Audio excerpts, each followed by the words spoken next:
We begin with breaking news from Syria. There has been heavy shelling by Assad regime forces in a town in the opposition-held Idlib province. According to reports, at least 10 civilians have been killed and dozens wounded. The attacks took place near a market in Ariha. Meanwhile, 13 regime forces have been killed in twin bombings in the Syrian capital, Damascus. A third bomb has been found, but did not explode.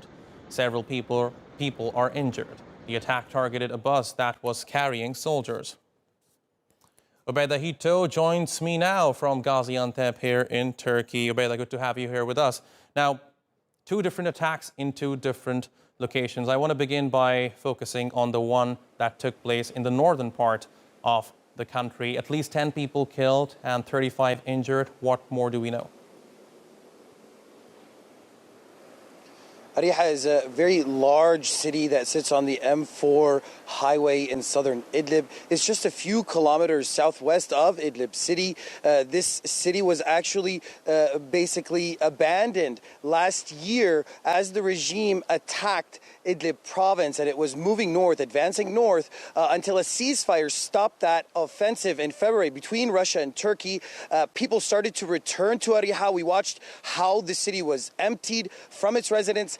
Since the ceasefire went into place, people went back to their homes.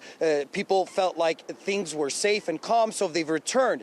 Now these attacks are happening on Ariha. Today in the morning, people were going to school, sending their children to school. Kids were in the streets. This is a very densely populated town in southern Idlib. And as you already mentioned, the death toll is very high. Some people are tying this to the attack that happened in Damascus, as you mentioned, saying that this is revenge by the Assad regime for what happened in the capital earlier this morning. Right now, Ubeda, over the past 2 years especially, most of the attacks in Syria have been limited to the northern part of the country. But today we did see a rare occurrence happening in Damascus. A car bomb exploded in the city center.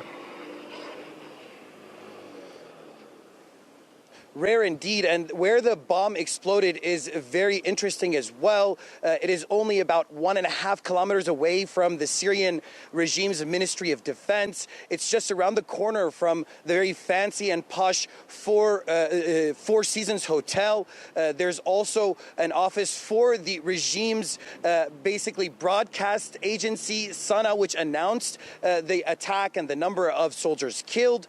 This is a very busy place in central Damascus, and as you mentioned, it's very rare that an explosion happens in regime-controlled areas, and very rare that this kind of explosion would happen very close to a very important place in Damascus, the regime's Ministry of Defense. All right, Ubeda Hito in Gaziantep, Turkey. Thank you very much.